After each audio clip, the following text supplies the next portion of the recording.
Kali ini, kita bakal membedah sebuah perombakan struktural yang lagi rame banget disorot.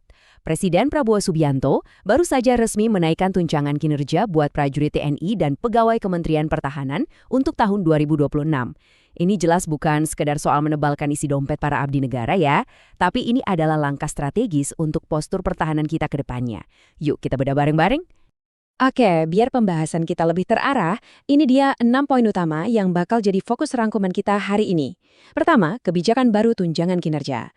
Kedua, alasan dibalik kenaikan ini. Ketiga, persentase kenaikan tunjangannya. Keempat, rincian angka Kementerian Pertahanan. Kelima, rincian angka petinggi TNI. Dan terakhir yang keenam, dampaknya untuk kedaulatan negara. Langsung saja kita masuk ke bagian pertama, kebijakan baru tunjangan kinerja melalui Perpres nomor 42 dan 43 tahun 2026.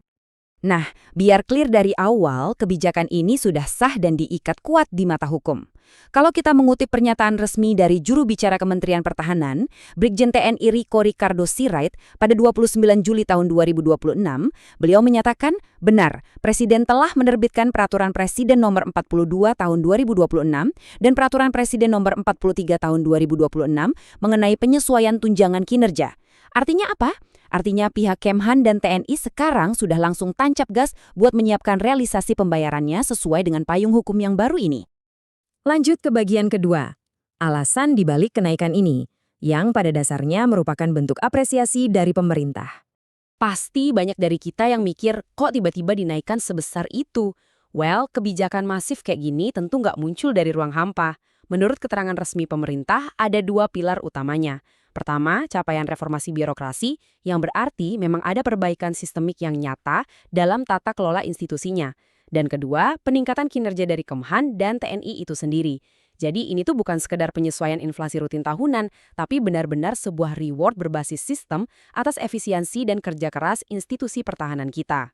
Masuk ke bagian ketiga. Ini nih, poin yang paling krusial. Persentase kenaikan tunjangan dan seberapa besar lonjakan indeksnya. Jadi begini perubahannya. Di skema yang lama, tunjangan kinerja itu dibayarkan berdasarkan indeks 70% dari nilai tunjangan nasional sesuai kelas jabatannya. Nah, lewat Perpres yang baru ini, indeksnya melompat tajam jadi 90%, sebuah pergeseran persentase yang sangat-sangat substansial. Ya, betul sekali. Lompatannya itu 20%. Kenaikan 20 poin persentase secara serentak untuk ratusan ribu personil di Kementerian Pertahanan dan TNI itu luar biasa loh. Coba bayangkan skalanya. Ini adalah komitmen anggaran yang sangat raksasa dari kas negara. Tujuannya sudah pasti untuk memberikan dampak finansial yang langsung terasa bagi kesejahteraan para abdi negara kita. Kita beranjak ke bagian keempat buat melihat langsung perbandingannya. Rincian angka untuk Kementerian Pertahanan berdasarkan kelas jabatan. Biar makin kebayang, mari kita ubah persentase 90% tadi ke dalam bentuk rupiah. Kita ambil contoh di jajaran Kemhan. Untuk kelas jabatan 15, dari yang sebelumnya sekitar 14,7 juta, sekarang tembus ke 17,6 juta rupiah per bulan. Buat kelas 16, melompat dari 20,6 juta, jadi lebih dari 24,8 juta rupiah. Dan buat yang ada di puncak karir, yaitu kelas 17, tunjangannya meroket dari 29 juta, jadi hampir 34,9 juta rupiah per bulannya. Kelihatan banget kan, ada penebalan penghasilan yang sangat signifikan di setiap levelnya. Sekarang bagian kelima, rincian angka petinggi TNI dan bagaimana kenaikan nominal untuk pimpinan matra kita. Nah, ini yang juga sangat menarik. Gimana dengan pucuk pimpinan tertinggi Angkatan Bersenjata kita? Sebelumnya, Kepala Staf Angkatan Darat, Laut dan Udara menerima tunjangan kinerja di angka 37,8 juta rupiah. Dengan aturan baru ini, angkanya melonjak luar biasa, menembus 45,3 juta rupiah. Kenaikan sekitar, tepatnya lebih dari 7 juta rupiah per bulan, ini benar-benar merefleksikan betapa besarnya bobot tanggung jawab strategis yang dipikul oleh pimpinan ketiga matra TNI kita.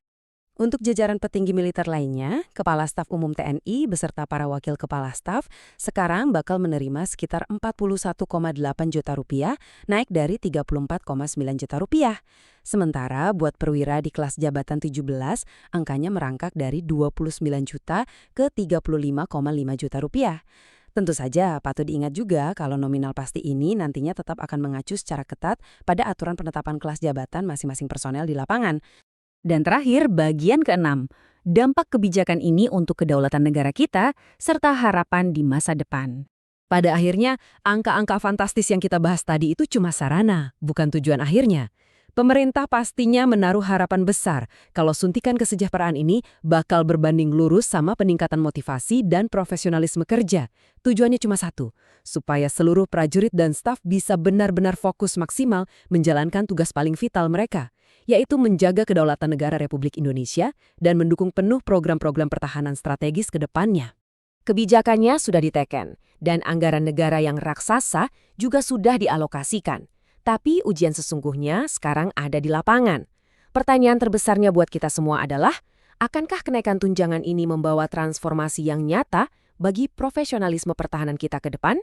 Waktu yang akan menjawab, sejauh mana investasi birokrasi ini bakal memperkuat benteng pertahanan kita. Terima kasih sudah bergabung dan menyimak sesi Kupas Tuntas hari ini. Semoga rangkuman ini membantu kalian melihat gambaran utuhnya dengan lebih jelas ya.